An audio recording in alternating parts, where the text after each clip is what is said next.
पुणे जमीन गैरव्यवहार प्रकरणात अंजली दमानिया यांनी एक मोठा आरोप केलाय। पुणे जमीन गैरव्यवहार प्रकरण रद्द करण्यासाठी सरकारने पुणे कोर्टामध्ये याचिका दाखल केल्याचा आरोप अंजली दमानिया यांनी केलाय। दरम्यान यानंतर त्यांनी सरकारला देखील इशारा दिलाय। बघूया सविस्तर रिपोर्ट। Zee24 तासनं उघडकीला आणलेलं पुणे जमीन गैरव्यवहार प्रकरण रद्द करण्याच्या हालचाली सुरू झाल्यात का असा सवाल उपस्थित करण्यात येतोय। सरकारकडून जमीन प्रकरण रद्द करण्यासाठी पुणे जिल्हाधिकाऱ्यांनी पुणे कोर्टात याचिका दाखल केल्याचा आरोप सामाजिक कार्यकर्त्या अंजली दमानिया यांनी केला। Zee24 तासनं हे प्रकरण महाराष्ट्रासमोरच नव्हे तर देशासमोर आणलं। या प्रकरणाचा सातत्याने पाठपुरावा केला। जमीन प्रकरणात अमेडिया कंपनीनं शासनाची फसवणूक केल्या प्रकरणी गुन्हा दाखल केला। शीतल तेजवानी, रवींद्र तारूंना अटकही करण्यात आली आहे। मात्र दमानिया यांच्या आरोपांनंतर ना दंड ना शिक्षा देताच व्यवहार रद्द करण्यासाठी हालचाली सुरू झालेल्या आहेत का अशा चर्चांना आता तोंड फुटलंय।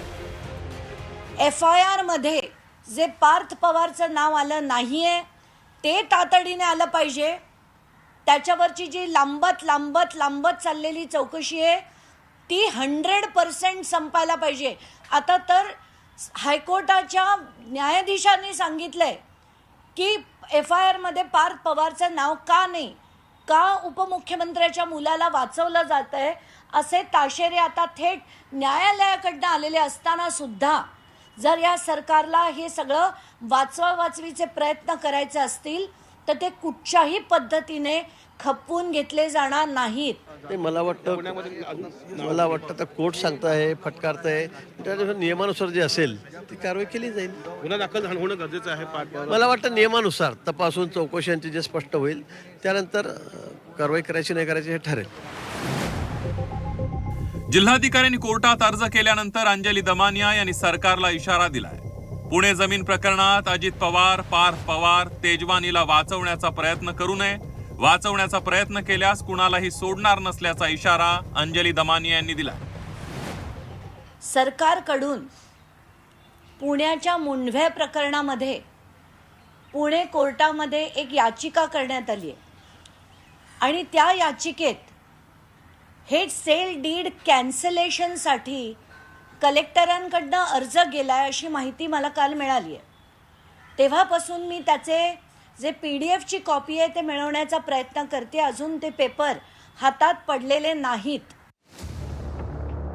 पुणे जमीन गैरव्यवहार प्रकरणात पार्थ पवारांचं नाव का नाही असा सवाल देखील अंजली दमानिया यांनी उपस्थित केलाय। या प्रकरणात पार्थ पवारांवर गुन्हा दाखल करण्याची मागणी त्यांनी केली आहे, तर चौकशीनंतर कारवाई होईल अशी प्रतिक्रिया गिरीश महाजन यांनी दिली आहे।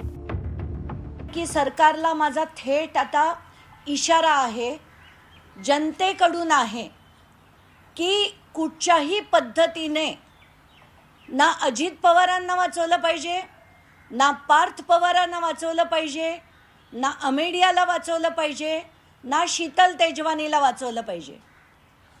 कुठल्याही पद्धतीने त्यांना वाचवण्याचा जर हा प्रयत्न होत असेल तर मी कोणालाच सोडणार नाही, अगदी मुख्यमंत्र्यांपासून सगळ्यांनाच। मग माझ्या पिटिशनमध्ये पहिले जे रिस्पॉन्डंट असतील ते मुख्यमंत्री असतील। पुणे जमीन गैरव्यवहार प्रकरणात अंजली दमानिया यांनी सरकारवर गंभीर आरोप केलाय। सरकारकडून जमीन प्रकरण रद्द करण्यासाठी हालचाली सुरू असल्याचा आरोप दमानिया यांनी केलाय। जिल्हाधिकाऱ्यांनी या प्रकरणात पुणे कोर्टात अर्ज दाखल केल्याचा दावाही दमानिया यांकडून करण्यात आलाय। त्यामुळे जमीन प्रकरण रद्द करण्याची याचिका कुणासाठी दाखल करण्यात आली आहे, या प्रकरणात कुणाला वाचवण्याचा प्रयत्न केला जातोय असा सवाल या निमित्तानं उपस्थित होतोय। ब्युरो रिपोर्ट, Zee24 तास।